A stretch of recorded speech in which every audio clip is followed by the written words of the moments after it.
Ô, Genésio, você queria celular se fosse de graça ou não? Hã? Só se eu pisar em cima. Você não gosta de celular? Celular? Hã? Só selo no cesto. Mas e se fosse pro senhor ter um celular, você queria ou não? Eu sempre tive celular. Mas um celular que fala.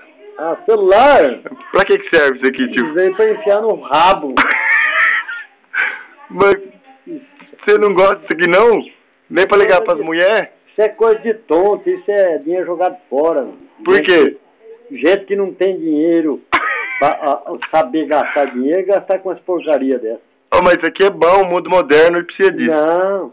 Não precisa? Precisa disso não. Ei, tio, mas o que é bom pro senhor então? Celular não é bom, mulher é bom? Pobre não pode ter celular. Ele não tem dinheiro pra pôr crédito pra ter celular. Não adianta o celular. Só pra andar com ele na cinta, então não adianta. Vai? Não presta mesmo? Não. E o mundo tá perdido por causa do celular. As crianças, tudo elas têm celular. Por quê, tio? Menininha de 10 anos tem celular, 5 anos. Celular. Aprender a trabalhar, ninguém aprende. Só essas porcarias. Tem que aprender a trabalhar.